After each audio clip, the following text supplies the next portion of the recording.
आज की कड़ी में सदगुरु कबीर बीजक का शब्द 52 है। बूझ लीजिए ब्रह्मज्ञानी, घूरी घूरी वर्षा बरसावे, परिया बूंद न पानी। चिंटी के पग हस्ती बांधो, छेरी बीग रखावे। उदती माते निकरी छांचरी, चौड़े ग्रह करावे। मेंढुक सर्प रहते एक संगे, बिलैया स्वान बियाई। नित उठ सिंह सियार सो डर पे, अद्भुत कथ्यो न जाई। कौने संशय मृगा बन घेरे, पारथ बाणा मेले। उदति भूप ते तरिवर डाहे, मच्छ अहेरा खेले। कहें कबीर ये अद्भुत ज्ञाना, कोई है जा नहीं बूझे। सदगुरु कबीर इस शब्द के माध्यम से ब्रह्मज्ञानियों को समझाकर कहना चाहते हैं कि हे ब्रह्मज्ञानियों, तुम ब्रह्म को जानो। केवल तुम ब्रह्म ब्रह्म कह करके संसार भर में ब्रह्म का उपदेश देते फिरते हो, बिना निर्णय बिना विचार के तुम ब्रह्म का ज्ञान समझाते फिरते हो। इससे किसी का कोई कल्याण आज तक नहीं हुआ। अर्थात ये ऐसी स्थिति है कि जैसे उमड़ घुमड़ कर बादल बरसावें और धरती पर एक बूंद भी पानी न गिरे। कुछ ऐसी ही स्थिति तुम्हारे ब्रह्म ज्ञान की है। ब्रह्म ज्ञान को लेकर विभिन्न प्रकार के मत इस संसार में चल रहे हैं। ब्रह्म ज्ञान क्या है, इसको अच्छी तरह से समझने के लिए ब्रह्म ज्ञान के सिद्धांत को समझना चाहिए कि ब्रह्म ज्ञान आखिर है क्या। ये तो ब्रह्मज्ञानी लोग समझ नहीं रहे हैं, केवल अपने गुरु शिष्य की प्रणाली के आधार पर ब्रह्म ज्ञान कह करके इधर से उधर केवल उपदेश देते फिरते हैं। और इस उपदेश से आज तक किसी का भी कोई कल्याण नहीं हुआ। यही बात साहेब समझाकर इसमें कहना चाहते हैं। ब्रह्म ज्ञान वेदों के बाद आया हुआ एक शब्द है। इसमें 10 उपनिषद इस ब्रह्म ज्ञान के बारे में है। ईश उपनिषद, केन उपनिषद, कठोपनिषद, प्रश्नोपनिषद, तैत्तरीयोपनिषद, मुंडक उपनिषद, मांडुक्य उपनिषद, छांदोग्य उपनिषद और बृहदारण्यक उपनिषद। ये ब्रह्म ज्ञान के बारे में है। इनको और सरल करने के लिए बादरायण जी ने ब्रह्मसूत्र लिखा। वेदव्यास बादरायण ये अंतिम वेद व्यास हुए। इनको वेद व्यास कहा गया। 28 व्यास हो चुके। प्रथम व्यास वाल्मीकि थे और अंतिम व्यास वेद व्यास कहे गए बादरायण। इन्होंने वेदांत लिखा। वेदांत वेदों को समझाने के लिए उनके अंग लिखकर एक ब्रह्मसूत्र लिखा। आगे चलकर उस ब्रह्मसूत्र की कई शाखाएं हुई। उसके कई भाष्यकार हुए। अपने अपने विद्वता के आधार पर विद्वानों ने इस ब्रह्मसूत्र का भाष्य लिखा। शंकराचार्य ने अद्वैत सिद्धांत लिखा। इसमें एक ही जीव है, ये जीववादी है, एक जीव है और एक ही संसार है। इनके पहले 47 शाखाएं हो चुकी थी। शंकराचार्य ने उन सभी 47 शाखाओं को एक करके अद्वैत ब्रह्म के सिद्धांत में बांधा। निमार्काचार्य शुद्ध अद्वैत सिद्धांत के आधार पर भाष्य किया। माधवाचार्य ने द्वैत सिद्धांत के आधार पर भाष्य किया। रामानुजाचार्य ने विशिष्ट अद्वैत सिद्धांत के आधार पर भाष्य किया।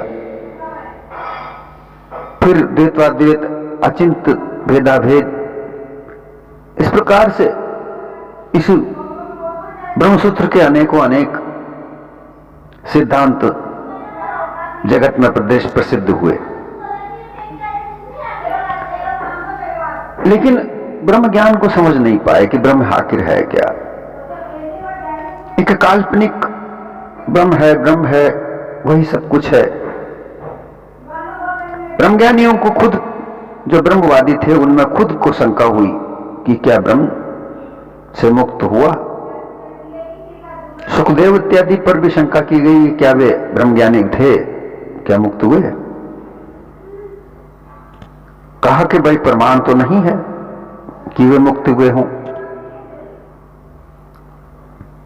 इसी गुरु शिष्य प्रणाली में सुंदरदास जी हुए। उन्होंने खुद ब्रह्म पर प्रश्न चिन्ह खड़ा किया। उन्होंने एक छंद लिखा, व्यापक ब्रह्म भयो भरपूर, तो दूसरो कौन बतावन हारो। जो कहो जीव कहो प्रमाण से, तो जीव कहां ब्रह्म से न्यारो। जो कहीं ब्रह्म भयो जगदीशित, तो रवि माय कहां भयो अंधियारो। सुंदर मौन गह्यो यह जाने के कहीं विधि हो नहीं निर्वारो। कि जब व्यापक ब्रह्म है और भरपूर ब्रह्म है, तो फिर इसको बताने वाला दूसरा कौन है। क्योंकि ब्रह्मवादी लोग एक ही जीव को मानते हैं, और एक ही जीव के एक ही अंतःकरण, जब एक ही अंतःकरण में जब ब्रह्म है तो संसार भी नहीं है, मुक्त हो जाना चाहिए, संसार नष्ट हो जाना चाहिए। लेकिन ऐसा हुआ नहीं है, तो इसका मतलब है कोई मुक्त नहीं हुआ। खुद ब्रह्मवादी इस बात का प्रश्न चिन्ह लगाते हैं कि जब सर्वपूर्ण ब्रह्म है तो फिर उसको बताने वाला कौन है। अगर तुम जीव को प्रमाण करके कहते हो कि भाई जीव है, तो जीव तो प्रिय, क्या जीव ब्रह्म से न्यारा है। जीव भी तो ब्रह्म है, ये भी तो तुम ही कहते हो जीव नहीं तो ब्रह्म है। तो ये शंका हुई कि भाई जगदीश ब्रह्म से है, तो ये तो फिर ऐसा हो गया कि सूर्य में कहां अंधियारा निकल गया। सूर्य से तो प्रकाश निकलता है, तो फिर ये जीव में अज्ञानता कैसे हुई। ये तो ऐसा हो गया जैसे सूर्य में से अंधियारा निकल आया हो। इस प्रकार ये सिद्धांत से किसी प्रकार का कोई निर्वाह नहीं हो सकता, ये सोच करके सुंदरदास जी मौन को धारण करते हैं। ऐसे इस प्रकार से ब्रह्मवादियों में ब्रह्मवादी ही खुद प्रश्न चिन्ह लगा करके ये ब्रह्म क्या है, ऐसा प्रश्न खड़ा करते हैं। और इसी प्रकार ये ब्रह्मज्ञानी भी ब्रह्म ज्ञान का उपदेश करते फिरते हैं कि ब्रह्म सब कुछ है, ब्रह्म सब कुछ है। ब्रह्म को आधार पानकर 7 भूमिकाएं ज्ञान की कर दी, जहां प्रथम भूमिका में जीव को अल्पज्ञ कहा, 7वीं भूमिका में उसको सर्वज्ञ कहा, फिर जड़ता को प्राप्त करा दिया। जहां अल्पज्ञ जीव अज्ञान में जड़ता को प्राप्त है, वहीं 7वीं भूमिका में ज्ञान को प्राप्त होकर के भी जड़ता को प्राप्त है। अर्थात तो मुक्त नहीं हुआ, वो किसी न किसी प्रकार से बंधन में है। ये साहिब कहना चाहते हैं, साहिब के लिए कहा जाता है कि वो ब्रह्म को नहीं मानते। साहिब कहते हैं कि मैं ब्रह्म को मानूंगा ना, आप मुझे कुछ ऐसा तो बताइए कि भाई इससे कुछ कोई मुक्त हो, या मुक्त होने की कोई इसमें विधि हो। मुक्त होने की विधि ही नहीं है। तुम एक जीववादी हो, जीव को एक मानते हो, तो जीव जब मुक्त हो जाता है तो संसार भी मुक्त हो जाना चाहिए। संसार रहना ही नहीं चाहिए, लेकिन संसार भी है और जीव भी है। इसलिए ये सिद्धांत किसी प्रकार का नहीं है। इसको समझो, मैं तुम्हें समझाता हूं। घोरी घोरी वर्षा बरसावे परिया बूंद न पानी, ये ठीक वैसा ही है जैसा उमड़ घुमड़ कर बादल बरसा बरसावे और धरती पर एक बूंद भी न पड़े। अगर ऐसा है तो वर्षा बरसने का क्या फायदा? खेती तो सूखी जाएगी, धरती पर नदी नाले नहीं भरेंगे, पीने को पानी नहीं रहेगा। कहो इसका मतलब क्या है?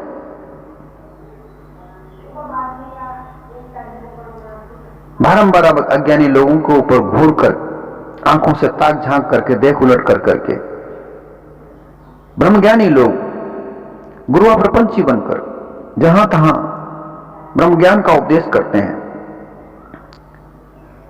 अर्थात बारिश बरसाते हैं, ब्रह्म ज्ञान का वर्षा करते हैं, अर्थात कल्पित ब्रह्म ज्ञान की बात बताकर, सुना सुनाकर उनको दृढ़ाते हैं, उनको दृढ़ करते हैं, उनकी कथा वार्ता ज्ञान ध्यान आदि उनको समझाते हैं। अहम ब्रह्मस्मि भी कहते हैं, अयम आत्मा ब्रह्म भी कहते हैं, प्रज्ञान आनंदम ब्रह्म भी कहते हैं। लेकिन उसका आज तक कहीं किसी को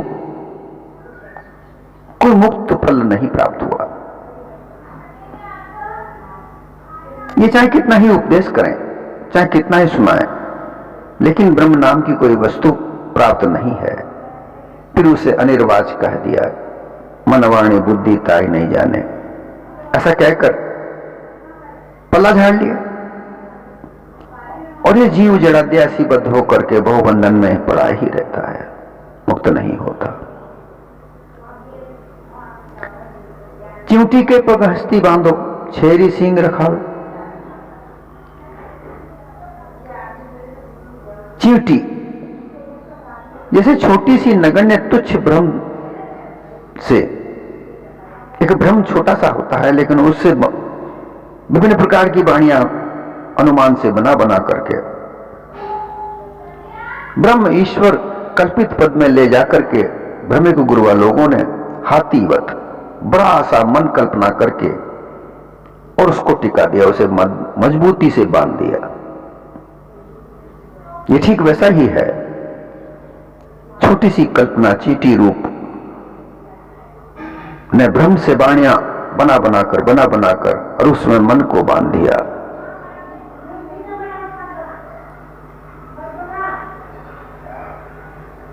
इसका कारण छेरी दीनहीन लाचार बना हुआ निर्जीव स्वयं ही माया मोह आसक्ति में पड़कर भीग अर्थात भेड़िया बलवान बनी हुई माया मोहिनी स्त्री का की सेवा टहल करते हुए दिन रात संरक्षण करने लगा। अर्थात इस कारण से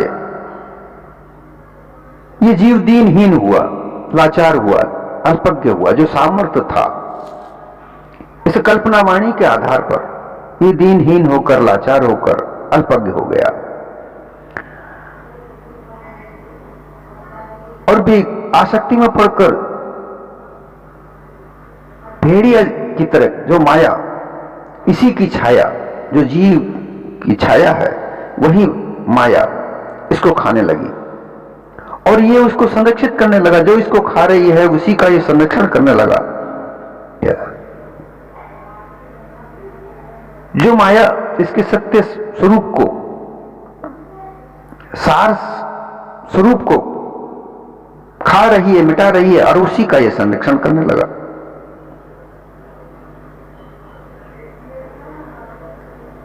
ये अबोध मानव कल्पना अपना आप, जो गुरुआ प्रपंचियों ने काल्पनिक वाणियां इसे दी हैं, उन वाणियों में उलझकर अपने आप फंसता जा रहा है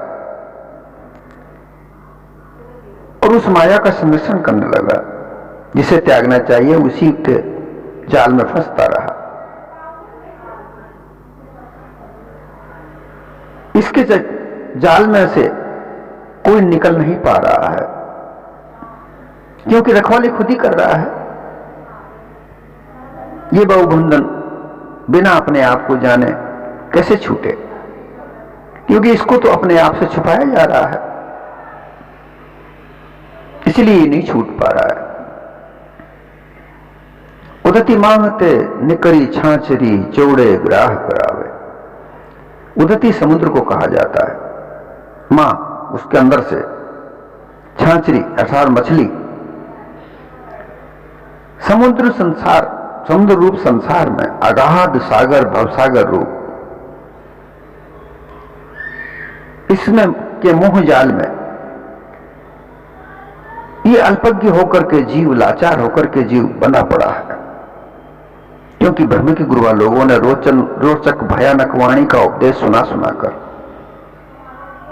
संसार के भोगादि पदार्थों का संबंध जोड़ करके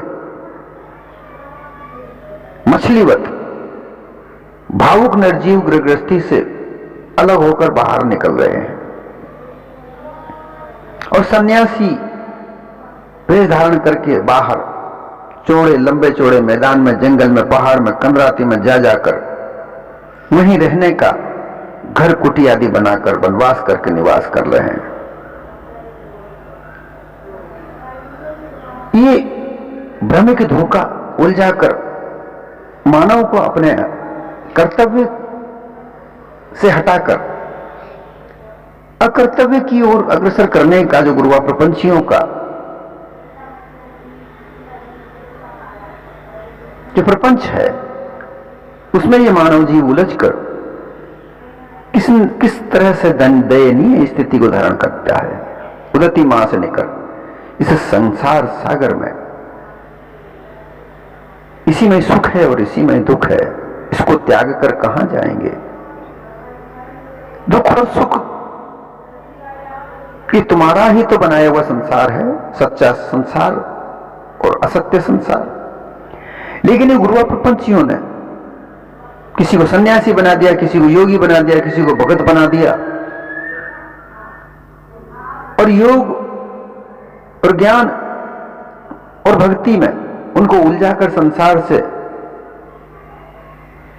निराश बनाकर, संसार से उनके कर्तव्यों से निराश करके, अर्थात कर्तव्यों से अकर्तव्य बनाकर और अकर्तव्य में लगाकर उन्हें किसी तरह से, किसी कारण का न रखकर कमरा गुफा पहाड़ में जाकर के तपस्या करने के लिए भेज दिया, और उनका परिवार वो दुखी हो गया। और ढूंढता क्या है कि वो परिपूर्ण व्यापक कोई ब्रह्म एक है, उसको ढूंढो, लेकिन वो कहीं नहीं मिलता।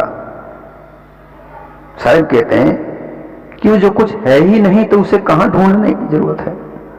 अगर है तो वो निस्वरूप है, इस मानव का निस्वरूप अपना स्वरूप है, इस जीव चैतन्य जीव का अपना निस्वरूप है, जो पारख के बिना नहीं प्राप्त किया जा सकता। और उसे प्राप्त करने के लिए अपने गृहस्थ को छोड़ने का जरूरत नहीं, इस गृहस्थी को त्यागने की आवश्यकता नहीं, इस संसार को त्याग कर कहीं जाने की आवश्यकता नहीं। अपने कर्तव्य मानव कर्म को निभाते हुए इस मानव जीवन को उच्चता की ओर ले जाने का कर्तव्य ही जीव का है। परंतु गुरुआ प्रपंचियों ने इस संसार सागर में से निकालकर, जिसमें सुख है, इस सुख में से निकालकर और दुख के अंधेरे में डालने का प्रयास किया है। मेंढक सर्प रहत एक संगे बिलैया स्वान भी आई। मेंढक और सर्प एक साथ रहते हैं। बिलैया, बिल्ली ने कुत्ते को जन्म दिया, कभी ऐसा होता है? मेंढक अर्थात अज्ञानी जीव जो गृहस्थी के कूप में संसार सागर में जा रहे हैं, और सर्प मन कल्पना और प्रपंच अभिमान सर्प भी सदा उसी जीव के संग में रह रहा है। अर्थात मेंढक एक अज्ञानी जीव है जिसे ज्ञान की आवश्यकता है, पारक की आवश्यकता है, लेकिन इसे ज्ञान तो प्राप्त नहीं हुआ। और ये अहंकार के अभिमान में सबके साथ में लग करके और उसके घेरे में बंद कर अपने आप को मुक्त नहीं कर पा रहा है, अर्थात अहंकार को त्याग कर निर्मल कोमल नहीं हो पा रहा है, ज्ञान को नहीं प्राप्त कर पा रहा है, जिसके कारण ज्ञान गुण बोध विचार सब सद्गुणों को बिला देने वाली अर्थात समाप्त कर देने वाली विषय विलासनी बिल्ली स्त्री ने कुत्ते के समान कामासक्त पुरुष को जन्म देकर उत्पन्न किया। अर्थात सीधा साधा मानव अति उत्तम देह को धारण करके अगर ज्ञान प्राप्त कर लेता है तो उत्तमता को जाता है, परंतु अज्ञान से ग्रसित हुआ विषय भोगों में लगकर ये स्त्री भोग और भोग विलास के सुखों में लगकर पुनः जन्म मरण के आवागमन के चक्रव्यूह में पड़ता है। ये सब मायावी चक्रव्यूह का कारण है, जो कि ब्रह्म के गुरुआ लोग जो ब्रह्म ज्ञान कहकर कहते फिरते हैं, ये उन्हीं के उपदेश का वर्णन है।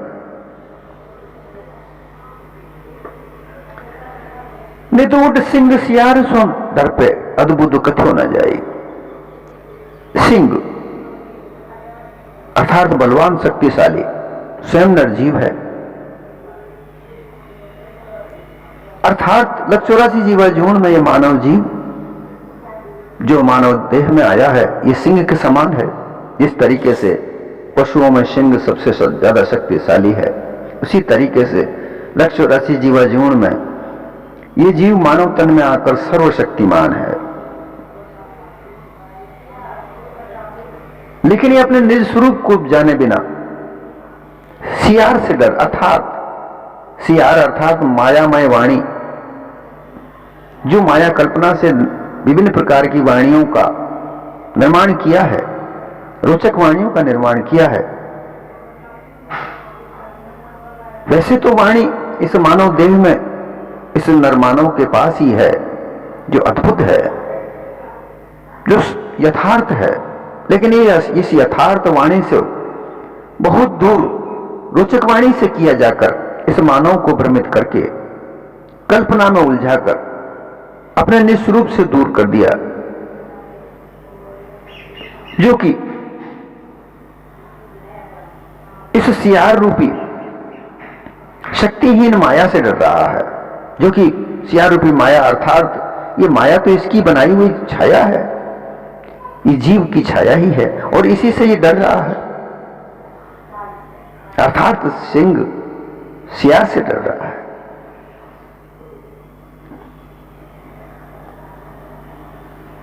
इस तरीके से उलझाकर भ्रमित करके ये गुरुआ प्रपंचियों ने निज स्वरूप से हटाकर मायावी स्वरूप में लगाकर ब्रह्म ज्ञान में उलझाकर इस निर्जीव देह को, इस मानव देह के उत्तम शरीर को बिना किसी कारण के उलझाकर रख दिया है, आवागमन में डाल दिया है। कौने संशय मृगा बन घेरे पारत बाणा मेले। कोने कोई एक कोने में ले जाकर तुम्हारा मालिक कोई एक ईश्वर है ऐसा बतला करके अज्ञानी अबोध जीवों को कान में कोई एक मंत्र फूंक दिया और कहा इसे जपते रहो, तब तुम्हारे सब कार्य सिद्ध हो जाएंगे। गुरु प्रपंच लोग कहते हैं कि तुम्हारे सब कार्य बैठे बैठाए पूरे होंगे, तुम ईश्वर का नाम जपो। ईश्वर को सरगुण ब्रह्म कहा है, 10 अवतारों को सरगुण ब्रह्म कहा है और निर्गुण ब्रह्म भी कहा है। 10 अवतार भी सरगुण ब्रह्म है और परमात्मा एक ईश्वर संसार को चलाने वाला वह निर्गुण ब्रह्म है। उन्हीं के मंत्रों को दे देकर ये ब्रह्मज्ञानी लोग, प्रपंची गुरुआ लोग कान में एक मंत्र देते हैं कि इसको जपा करो, बैठे बैठे जपो, सब तुम्हारे कार्य होंगे। ये संशय, ये दुविधा, शंका, भ्रांति की परिपुष्ट ने जब जीवों को मृगा, जंगली पशु मृग रूप मन को बनकर संसार रूप जंगल में उसी वाणी कल्पना में जाल में भीतर फंसा के घेर कर सबने बांध लिया। अर्थात इस मानव देह में इस जीव को उस कल्पना रूपी वाणी से परिपुष्ट करके इसके मन रूपी मृग ने इस संसार रूपी जंगल में अपने आप को बांध लिया, अर्थात भोग विलासों में लगा लिया। वहां ये मन अपना को भोग विलासों में, अपने भोग विषय भोग में अपने आप को आनंद प्राप्त करता है।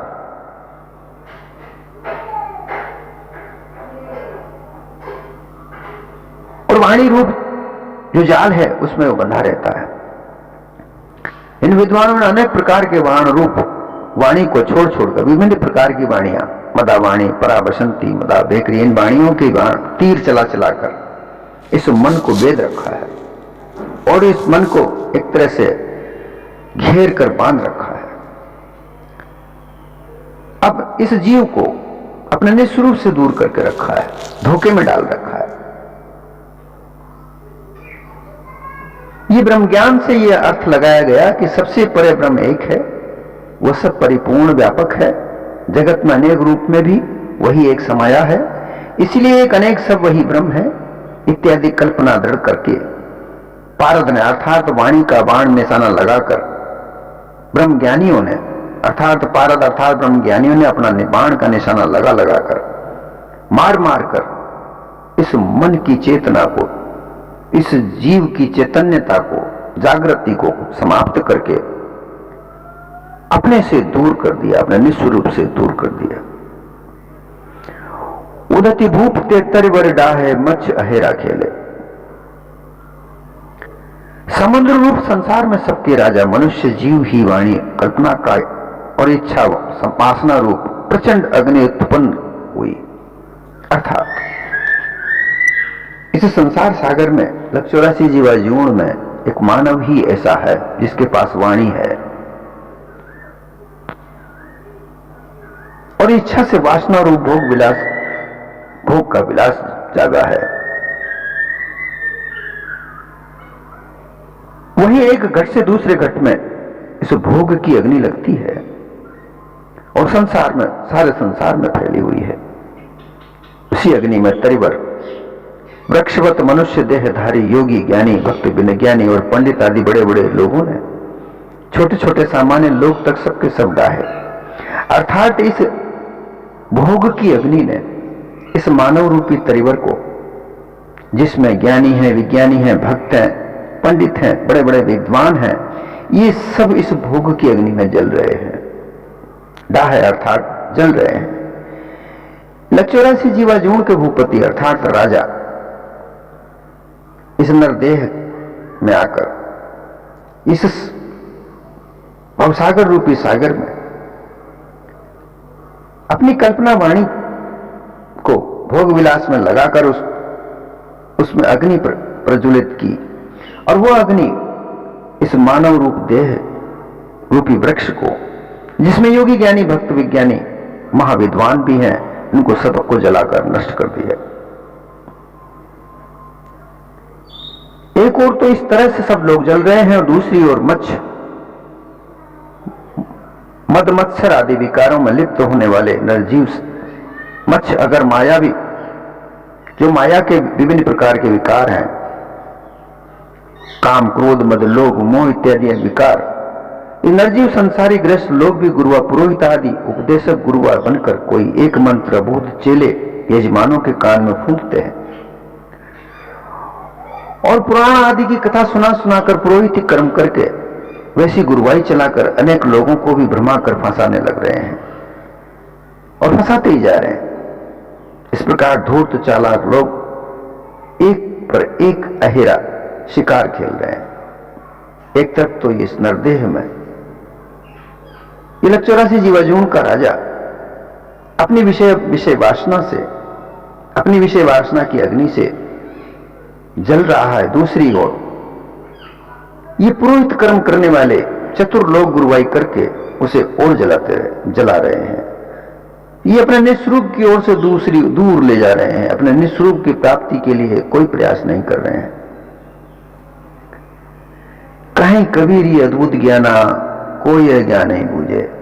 सदगुरु कबीर कहते हैं कि हे संत, ये एक अद्भुत ज्ञान है, आश्चर्यजनक ज्ञान है, जो बुद्धि विचार विवेक से हीन होने से महाज्ञान ही है।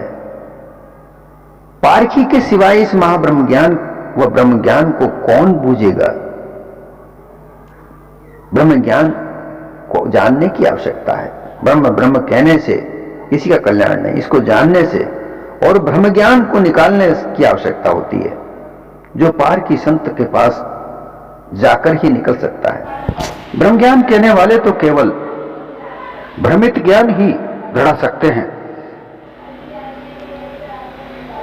आश्चर्य रूप बेबुद्ध अबुद्ध ही ज्ञान है। भ्रमिक जीव यही बिना बुद्धि का ब्रह्म ज्ञान कथन किया, तब कहा कि उस पर ब्रह्म में मन बुद्धि वाणी लक्ष्य इत्यादि कोई कुछ भी नहीं पहुंचता है। सो मैं सर्वधिष्ठान आत्मा हूं, इस प्रकार एक जीव की कल्पना में दूसरा तीसरा करते सारे जीव पड़े और उसी ब्रह्म धोखा में कल्पना में ब्रह्म ज्ञान के कसर खोट असली भेद को पारखी साधु गुरु के बिना और कौन समझेगा, अर्थात बूझेगा। बूझने का अर्थात जानेगा, कौन समझाएगा? कोई नहीं, क्योंकि और सब तो उसी में एकदम भूले पड़े हैं। फिर वे आप कैसे क्या समझेंगे और दूसरों को क्या समझाएंगे? सार शब्द निर्णय सत्य ज्ञान पारक बोध को कोई बिरले ही पार की संत और कोई कोई जिज्ञासु लोग विचारवान समझेंगे। बिन पंखे उड़ जाए आकाशे जीवन मरण न बूझे। यदि कोई बिना पंख के आकाश में उड़ना चाहता है अथवा उड़ता फिरता है, तब तो वह खाली मन कल्पना की ही उड़ान करता है। ऐसा जानना चाहिए, मन रूप पक्षी का एक पंख रूप पक्ष खानी जाल की ओर का बायां अंग है और दूसरा पंख रूप पक्ष अथवा अपक्ष माना हुआ वह खानी जाल है और का दाहिना अंग है। कोई परमहंस ब्रह्मज्ञानी उक्त पक्ष अपक्ष विधि और निषेध दोनों का त्याग कर कहने लगे कि मैं बिना ही पंख के आकाशवत असीम सब घेरा के पार निराकार निर्गुण सर्वव्यापक ब्रह्म हूं। मुझे कहीं कोई बंधन नहीं, मैं सब अवस्था में मुक्त हूं इत्यादि प्रकार के मनगढ़ंत कपोल काल्पनिक बातें कहकर वे बिना ही पंख के मन कल्पना मिथ्या मानंदी के साथ उड़कर सबसे ऊपर आकाश में दूर तक पहुंच गए। पुनः व्यापक बनकर जब नीचे गिरे तब जगत रूप में ही पूर्वत बंधे पड़े हैं। अर्थात कल्पना रूपी पंखों को लगाकर उड़ना निरर्थक होता है। समझकर जानकर बूझकर इस संसार के अपने कर्तव्यों को निभाए और अपने गृहस्थ के सभी अधिकारों को कर्तव्यों का पालन करे। यही मानव देह है, यही मानव कर्तव्य है। और मोक्ष प्राप्त करने के लिए अपने निस्वरूप की प्राप्ति करे, जिसे प्राप्त करने के बाद किसी और अन्य वस्तु की जानकारी लेना आवश्यक नहीं।